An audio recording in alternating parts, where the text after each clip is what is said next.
Bismillahirrahmanirrahim. Assalamu alaikum student. Today I'm going to solve exercise 8A of Oxford Mathematics T1 8th edition. Before starting this question, I request you please subscribe my channel and press the bell icon button. Let's start. Question 23. 99 boys, 1 girl are in lecture theatre. How many boys must leave the theatre so that the percentage of boys becomes 98%? देखें यहाँ पर total student दिए हुए हैं 99 boys और 1 girls है, तो ये टोटल स्टूडेंट 100 बनते हैं। अब वो कहता है कि इसमें से कितने स्टूडेंट लीव करें कि ये परसेंटेज 98% बन जाए। इसको कैलकुलेट करने के लिए कि कितने स्टूडेंट लीव करें, हम सपोज कर लेते हैं let x be the number of student, leave the percentage boys equal to 98%। तो इसके अकॉर्डिंग अगर यहाँ पर अगर हम बॉयज परसेंटेज कैलकुलेट करें तो ये किसके इक्वल होती है? Total boys, over total student multiply by 100। अब यहां पर जो टोटल बॉयज हैं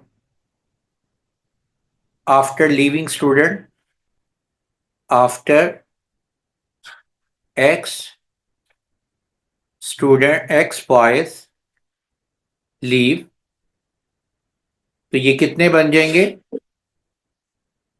टोटल थे 99, तो 99 माइनस एक्स, और टोटल स्टूडेंट कितने आ जाएंगे? टोटल 100 स्टूडेंट थे, उसमें से एक्स बॉयज लीव कर गए, तो ये 100 माइनस एक्स। तो ये हमारे पास टोटल बॉयज की वैल्यूज आ गई 99 माइनस एक्स, टोटल स्टूडेंट की वैल्यू आ गई 100 माइनस एक्स, और मल्टीप्लाई 100, और बॉयज परसेंटेज इस किसके इक्वल होनी चाहिए? एक्स अगर स्टूडेंट लीव करे 98% के, तो ये आ गया 98%। अब आप देखें कि ये परसेंटेज परसेंटेज से कैंसिल कर दी। अब इसको सिंप्लीफाई करेंगे तो ये वैल्यू जो है इसको 100 माइनस एक्स लेफ्ट से राइट पे चली जाएगी, यहाँ जाके मल्टीप्लाई हो जाएगी, 98 मल्टीप्लाई 100 माइनस एक्स हो जाएगा, और ये value 900 into 99 minus x as it is लिख लेंगे। अब हम इसको सिंप्लीफाई कर लेते हैं, तो ये वैल्यू आ गई 9800 माइनस 98x, और ये वैल्यू आ गई है हमारे पास 100 इंटू 99, 9900 हो जाएगा, और 100 इंटू एक्स माइनस 100x हो जाएगा। अब हम इस 100x को और 98x को एक साइड पे ले जाते हैं, यानी कि 100x को राइट से लेफ्ट पे ले आते हैं, तो ये माइनस से प्लस 100x हो गया, और इस 9900 को हम एज इट इज लिख लेते हैं, और ये 9800 हम लेफ्ट से राइट पे ले आते हैं, तो माइनस 9800, तो ये वैल्यू आ रही है 2x इक्वल टू 100, और x की वैल्यू क्या आ जाएगी? 100/2।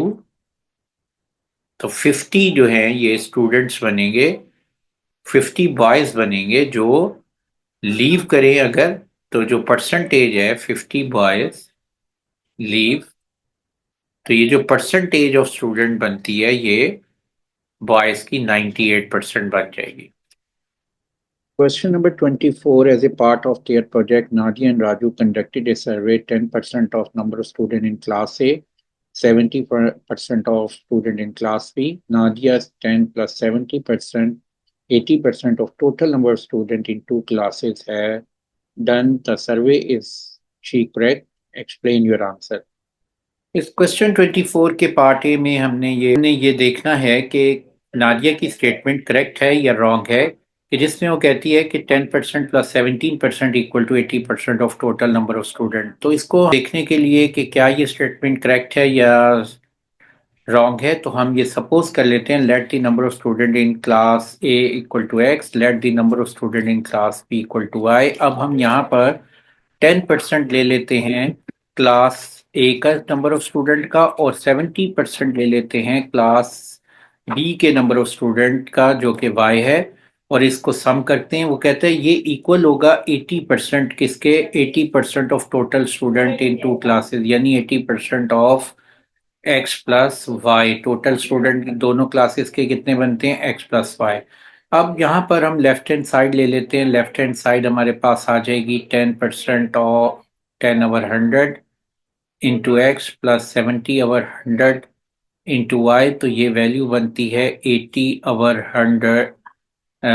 ये वैल्यू आती है हमारे पास 100, 10x प्लस 70/100। और ये लेफ्ट हैंड साइड आ गई है। अब हम राइट हैंड साइड ले लेते हैं। तो राइट हैंड साइड पे हमारे पास जो वैल्यू आती है वो है 80% ऑफ एक्स प्लस वाई। इसका मतलब है 80/100 इंटू एक्स प्लस वाई। अब आप देखें कि ये जो राइट हैंड साइड है लेफ्ट हैंड साइड के इक्वल नहीं है, तो इसलिए हम ये कहेंगे कि Nadia statement is not correct. इसी तरह बी पार्ट में है, Raju have said that 10% plus 17% our to equal to 40% of total number of student. अब पार्ट बी में हम क्या करेंगे कि 10% ले लेंगे number of student in class A, वो है एक्स, और 70% हम ले लेंगे number of student of class B, वो है वाई, और डिवाइड कर देंगे 2 से और इक्वलाइज कर लेंगे 40% of total student two classes, वो है एक्स प्लस वाई। अब हम देखते हैं कि क्या left hand side right hand side के इक्वल है। तो देखें ये वैल्यू आ रही है 10/100 प्लस 70/100, और इसको हम 1/2 ऐसे बाहर लिख देते हैं। ये 10/100 एक्स है प्लस 70/100 वाई, और 1/2 को एज इट इज लिख देते हैं। और ये वैल्यू है लेफ्ट हैंड साइड हमारे पास, ये वैल्यू आ जाएगी हमारे, ये बनेगी 1/2 इंटू 10 प्लस एक्स प्लस 70 वाई/100। और राइट हैंड साइड हम ले लेते हैं। तो राइट हैंड साइड पे हमारे पास जो वैल्यू आती है वो हम लिख लेते हैं 40%, 40/100 इंटू एक्स प्लस वाई। अब आप देखें कि left hand side right hand side के इक्वल नहीं है। जब ये इक्वल नहीं है तो हम कहेंगे कि Raju statement is not correct. तो राजू इज नॉट करेक्ट। तो ये हमारा सोल्यूशन आ गया है कि question 25 in 2018 Joyce donated 10% of annual income to charity. 2019 should donate 12%. Joyce recommended for more charitable in 2019. She said, I am not more charitable because I donated same amount in 2019 and 2019. देखिए यहाँ पर charity 2018 में 10% है, 2019 में 12% है। Percentage wise इसकी charity 2019 में ज़्यादा है, लेकिन वो ये कह रहा है कि मैंने जो 2019 की चैरिटी है और 2018 की चैरिटी वो क्या है, सेम है।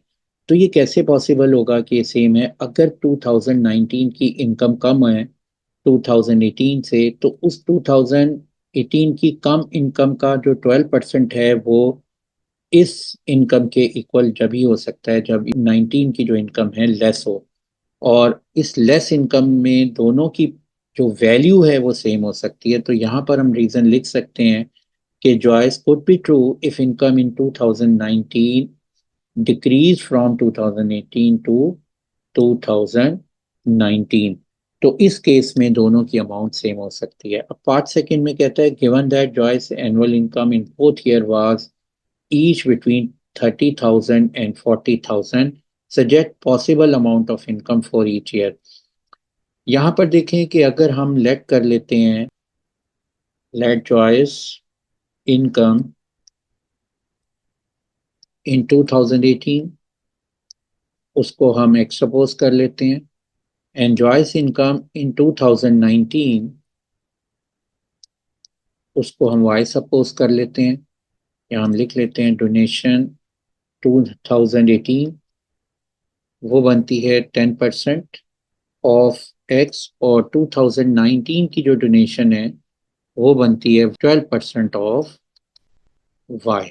तो यहाँ पर देखें कि यहाँ पर ये दोनों वैल्यूज क्या कह रहे हैं, सेम है। तो सेम कब होगी?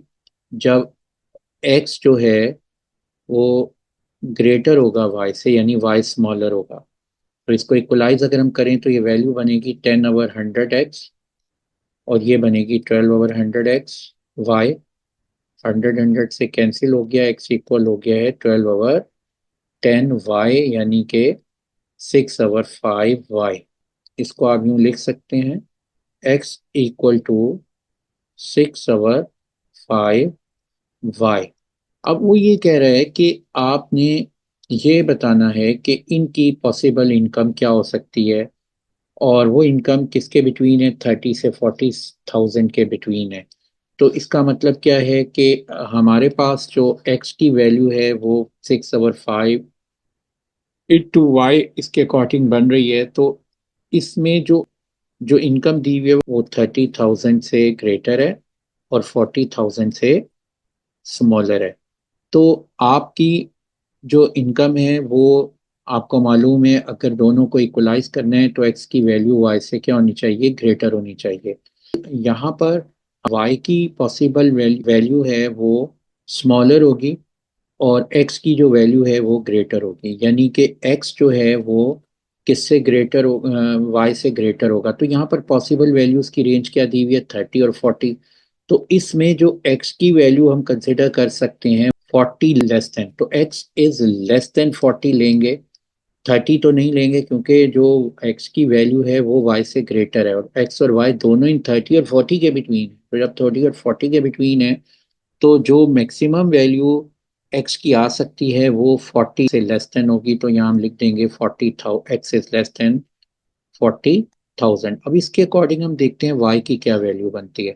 तो अगर आप यहाँ नोट करो, ये वैल्यू आएगी 6/5, वाई इज < 40,000। तो वाई हो जाएगा 40,000 मल्टीप्लाई बाय 5/6, और ये हम इसको कैलकुलेट करें तो ये वैल्यू बनती है हमारे पास 2 × 3 6, और ये 20,000। और इसको डिवाइड करेंगे, 20,000 को 5 से मल्टीप्लाई करें, ये 100,000 आ गया, और डिवाइडेड बाय 3, तो ये y की वैल्यू आती है y < 33,333.33।